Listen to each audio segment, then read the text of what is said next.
Hey everyone, I seem to have made a subconscious decision to try and get a fully painted combat patrol for every single faction of 40k.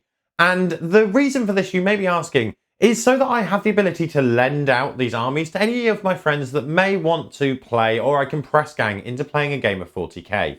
Yes, I do have friends. No, you can't prove otherwise.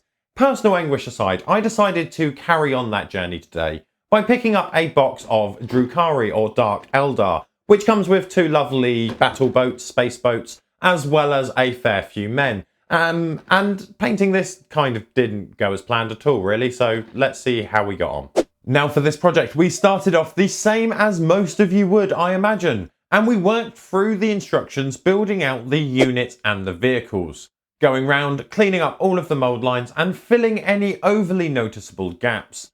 We built out the unit and the vehicles first, leaving us with a nice selection of parts that had not been used. Now, we've opted to keep all of the people that are hanging off of the raiders and the boats and everything like that not on the build. And I've done that for two reasons. One, I think it's personally a little bit cleaner and I don't like it clustered with all of the men, even though I get the point of why they're there. And two, it's going to speed up the process because it's less things to actually paint. So therefore meaning it's quicker because I'm not actually painting them. The other thing that I wanted to do is change up the Archon, or the leader in this box. And that's because he's got a really edgy closed arm pose, which I'm not particularly a fan of anyway, and also it makes it really difficult to paint. So instead we're going to be doing some arm swaps on that, so that he's got a more open pose, which I find a bit more flattering anyway, and also is a little bit easier to paint because we're not trying to get under some closed arms. To achieve this, we can substitute in some of the leftover parts from the rest of the combat patrol. Naturally, we have the parts from the models that we haven't built that go on the raiders, as well as the fact that some of the kits have spare parts in them anyway. So in order to open up the pose, we're going to be using the arms from the Sergeant of the Kabalite Warriors.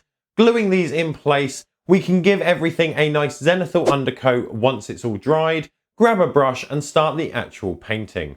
In order to find a scheme for this, I went online and had a look at some various different schemes for Dark Eldar or Drukhari, from lore, fanfiction, things like that. And I came across this scheme, which I liked because it's nice, poppy, punchy, and a lot of bright colours, which I think suits the Dark Eldar quite nicely. Also, it's pink. I don't paint a lot of pink. I paint a lot of purple, but I don't paint a lot of pink. So I thought it'd be nice to stretch my boundaries a little bit here. And I came across this colour scheme for the Severed, and they have a nice bright pink and green colour scheme. And while we're not going to be making the physical adaptations to the models to fit the lore, we can completely nick the colour scheme, arrangement and placements and get a nice looking bright army. For starting off the painting, we are going to be tackling the most recessed sections first. And this is going to be the undersuit of the Dark Eldar or Drukhari. And we're going to be tackling this by applying a dark camo green base coat over all of the undersuit before coming back in and giving some broad layering highlights using a brighter standard camo green. This can then be finished off by taking a brighter, more standard typical green, going around and doing some edge highlights. Doing this means that we don't have to worry about touching up the armour when painting these most recessed of sections, which may be the case if we'd painted the armour first. We'd have to go in and repaint the armour if we caught it when painting this green. In hindsight, it may have been actually quicker to base coat all of the models in the colours that we're going to be doing first, and then painting the green, and then finishing the armour. This is because the next steps of painting the base coat on the armour were some of the longest steps taken on achieving these models. And if I thought about it and planned it a little bit better, I could have just done the entire base coat of all of the armour and the entire model essentially with an airbrush, then come in, done the greens, which would have meant we'd only be touching up the base coat of the armour, as opposed to my fear when I'd started, which was painting the armour entirely, getting some green on it and needing to repaint an entire section. So learn from my mistakes, it may be a little bit more streamlined, just to base coat all of the armour first, then go in and do the recesses, then finish off the armour. For the base coating, we are going to want to base coat all of the armour, and we're going to want to use a burgundy for this. This will hopefully give us a deep reddish pink base to work from. However, this paint covered terribly, and overall it took 3 or 4 coats per model in order to get up a nice consistency, and took over 4 hours to do it on all of the models. As I mentioned earlier, it could be a little bit quicker to do an airbrush and just tweak the order of process a little bit. However, after we've applied the base coat and we're happy it's down, we can grab a very bright pink and use this and our original burgundy to make a 50-50 mix. This can then be applied as highlights, doing some broad stroking highlights across all of the armour. Now, I know some people get concerned with mixing, but there's nothing really to worry about, especially if you're able to batch paint in a large section. And overall, if a couple of your models are slightly different in shade, if it's for painting an army or for the tabletop, no one's really going to notice massively. And two, in real life, there are potentially some different shadings depending on when things were produced, the exposure to sunlight and things like that. So don't be afraid of mixing. And the advantage of here is we're going from one colour to the other. So we are only dealing with that particular range. We don't have to deal with a lot of mixing. So once we've got down the 50-50 edge highlights or broad stroke highlights that we've done across the armour, we can just grab out the straight pink colour that we're going to be using, whatever the brightest pink that we have that is in our 50-50 mix. We're going to be using this as straight edge highlights. As I'm sure you can expect from what I've just said, at this particular time, we're going to do some edge highlights using that bright pink colour. As always, with edge highlighting, we do want to be neat if we can, just to make those models look clean and crisp. However, we have a couple more steps after this, so if those edges are not perfect, it's not really the end of the world. The next steps will sort that out a little bit for us. Once all the edges are dry in that pink, we are going to do our next step, which is intended to help blend and mask the steps that we've done so far to give us a nice, even change of colour. And to do that, we're going to be using a wash in the form of a crimson wash. I'm using the GW one here because it's a nice pinkish ruby colour and will work really, really well with the colours that we're using here. So we can just go around and start to apply that over all of the models. When applying this wash, we do want to catch all of the armour and try to avoid any areas we haven't painted. But we do need to go around once it's applied and make sure that we mop up any of the pooling. It's worth noting that we may need to wait a few seconds, maybe 10 or so seconds, to give the time for the wash to flow into all of the recesses. This means that we can spot any pooling before it's dried and go in and mop this up more effectively.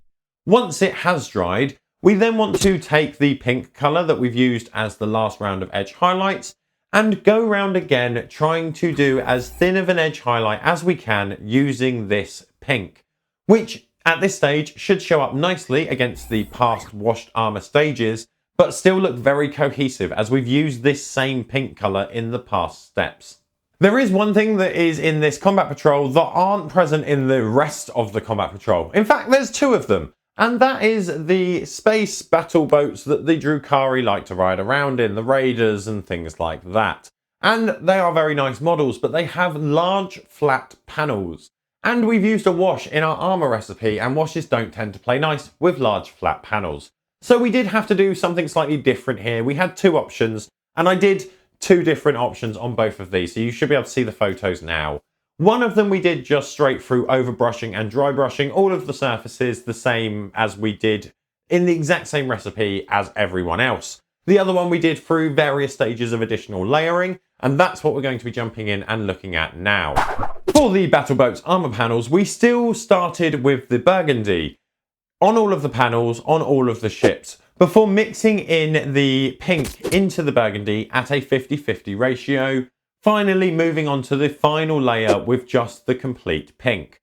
But when we're doing this, we need to make sure that we focus on the upward facing panels of the ships, leaving the darker colours in the recesses and essentially leaving a band of the darkest burgundy around the centre and most recessed areas of the ship.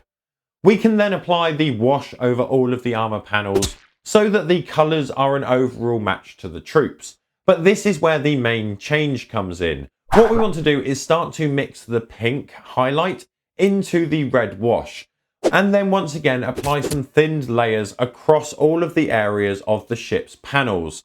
This will give them a brighter, more pinkish colour nearer the edges, and then we can look to finish it off with a final clear coat of the direct pink, doing some edge highlights around all of the panels. By adjusting our painting methods and scheme in this particular way, these ships still look cohesive and part of the team when we have them with the rest of the troops on the tabletop. However, they also don't then look awful because we've essentially used the wash over a large flat panel, and that doesn't always go well. So this way we get a nice in the middle for these ships. This does leave us with a few other areas on the models, and what I'm going to be doing is next looking at the leathers. And I'm going to be painting these leathers in a very similar way to painting skin, for no particular reason naturally. The flayed human skin, I mean the leather on the models, were started off with a saddle brown as a base coat, so that if there were any issues in the future steps, the colours still match nicely. Once the base coat is dry, what we want to do is actually do some wet blending, and we're going to wet blend a mix of the saddle brown base coat in with a brighter, sandier colour. By wet blending these colours together, we can get a really nice, quick and smooth transition from the darker brown base coat to the paler sand colour that we've used. Once this has dried, we can then take the straight sand colour, thin this down slightly and layer it across the raised and brightest areas that we've created, which should push those brighter tones a little bit more and giving us a nice blend from the darker brown to this brighter sand colour. In order to brighten these areas up a little bit more, make them a bit more punchy, but also make sure that they don't distract from the rest of the model because they're a brighter, paler colour than the saturated armour that we've done so far. What we're going to do is brighten them up just slightly before counteracting that with a future step. So to do that, what you're going to want to grab is a bottle of a light flesh. With this painting brush, we can go around and edge highlight all of the leathery skin areas with this light flesh tone, making sure to catch any of the clearly defined edges, and then also do some scratchy highlights across the frayed edges of the leather. Finally, we can tint the whole section of the leathers once it's dry by applying a quick wash of any sort of mid-flesh shade. This will help to add the familiar warmth to the areas without battling the other colours on the model. This leaves us with two main sections on the models. We've got the bright accent areas, so the shoulder plaques and things like that, as well as the weapons, and it is the weapons we're going to be starting with. They are a darker brownish, sort of bronzy look in the photo guide that we're using, and I'm going to be painting them in a brown. A nice brown, don't get me wrong. And to start off, we're going to be wanting to grab a bottle of brown contrast. This is one of the advantages of undercoating our model in a zenithal manner. We can utilise contrast paints without needing to go in and undercoat or rebase coat the model in another colour. So we can grab our brown contrast and apply this all over the weapons, and I'm also going to apply it to any metallic areas so that we get a nice brown set of weaponry with highlights clearly mapped out by the nature of the contrast paint. Once the contrast is completely dry, we can grab a nice golden brown tone and apply this using the contrast layer as a guide, picking out all of the raised areas on the weapon using this brighter brown.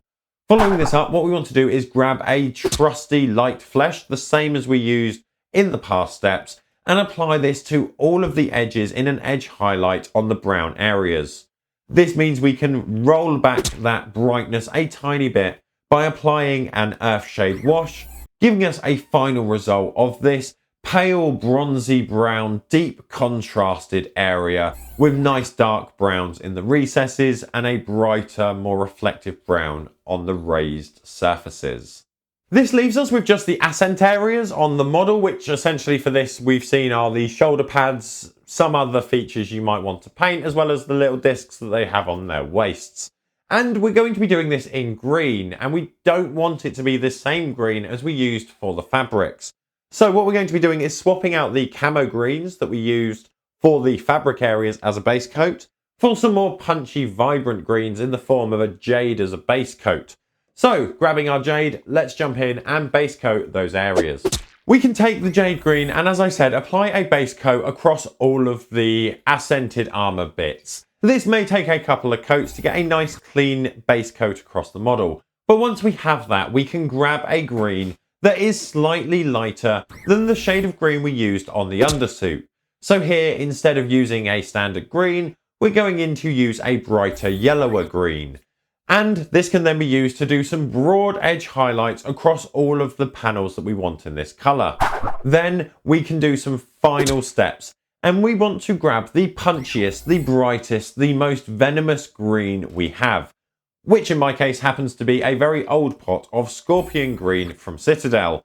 So with this in hand, we can go around and use this as a final edge highlight, trying to make this as fine as possible. Once we've used our brightest, most venomous green on all of the highlights, the models are essentially done to a degree. There may be a couple of smaller features that we need to tackle, things like the faces on open, unhelmed people, things like that. But if you want a video on that, I can do a specific one, because otherwise this is going to get very long and very rambly, and I want to try and keep it relatively concise. However, that is most of the models done, and so far, this took me a lot longer than normal. Currently, I've done a fair few combat patrols, and most of the time I like to do them in a speed paint manner, for the simple fact of they're not for competition. I want them to look good on the tabletop, but I equally want them to be painted so they can be on the tabletop. And the ones that I've done on this channel, for example, tend to take around the 10 to 12 hour mark. On this occasion, we're looking at around 20 hours to get all of them done. And it also took me 2 weeks, which isn't actually the model's fault, that's just general life. However, it has been a lot longer to get these models done than I actually had intended. So that teaches me, and I guess is a lesson for you guys, in planning time appropriately for what we actually estimate our projects to be.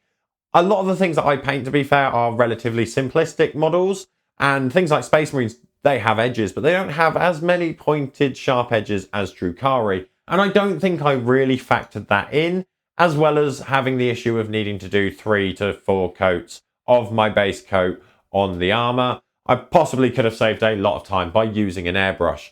But either way, once they're on a base, they're good to go. And if you wanted to see how I did this a lot more successfully with other armies that aren't Drukhari, why not check out this playlist here, which basically goes over that. Alternatively, if you want to see some bases, check out this playlist.